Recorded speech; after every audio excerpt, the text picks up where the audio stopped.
House conservatives prep plans to impeach Joe Biden and also impeach the entire roster. Andy Biggs joins us right now. Congressman Biggs, welcome back to the program. Charlie, good to be with you. So talk to us about the plan. Day one, we got no time to waste. You said we're not just going to impeach Joe Biden. We'll be coming for Mayorkas and Garland. Tell us the plan, and then I'll play devil's advocate. Go ahead.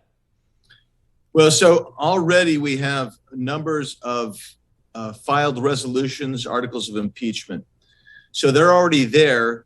And as soon as November happens, we have to update those and get those ready and to prepare to refile again on day one. So early January, when we're sworn in, you refile those. Second thing is the preservation letters have gone out to various individuals and agencies to save documents that are going to be necessary to go through and provide the adequate oversight and necessary constitutional remedies that we have here. Third thing is the leadership has got to make sure that the committees are formed and ready to go. And I've talked to the two putative chairmen, Jamie Comer for oversight, Jim Jordan for judiciary. They are, quite frankly, making preparations now to do the adequate oversight and constitutional obligation that we're going to have to do. So it's not just Biden, though. It's also Mayorkas and it's also Garland. What does the process look like of impeaching a cabinet official? It's going to look very similar to that for president. It's got to go through the House. You're going to have a committee, the whole referral to the whole House, and then you have a presentation, and then you actually press forward to have that vote. So it'll look a lot like what you've seen in the last administration, where the Democrats impeached President Trump twice. And so you'll see that, and that's the process. So, is there the chances of convicting in the Senate are going to be low? And so I guess the devil's advocate question would be, I understand how tempting it is to do this, but is this the best use of our time, right? I mean, for example, are there plans to have a Church and Pike committee to oversee the Federal Bureau of Investigation? Are there plans to have a massive oversight type campaign for the Internal Revenue Service and their targeting of conservative Americans and businesses and organizations? I guess my question for you, Congressman, is bandwidth.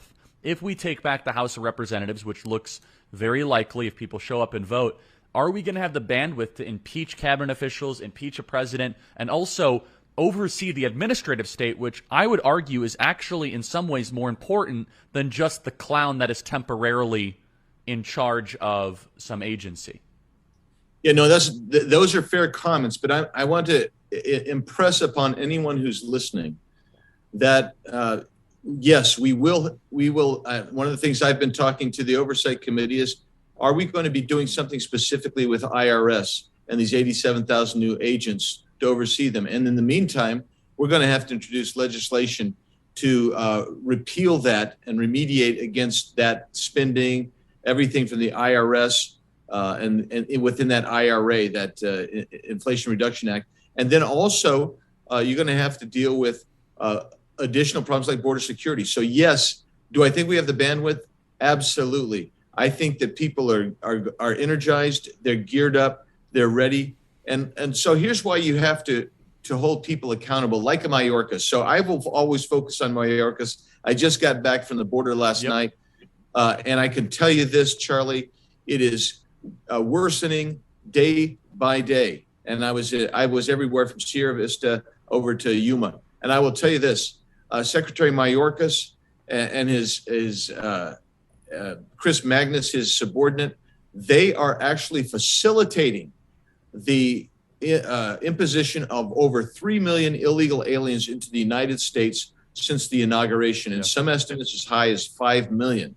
Charlie, you cannot allow that to go. If you're the legislative body, we don't enforce the law. We pass the law. We require you to enforce it.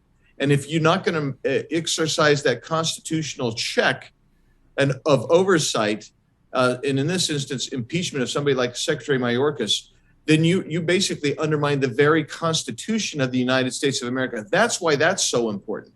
On the other hand, You have to start reining in the bureaucratic state.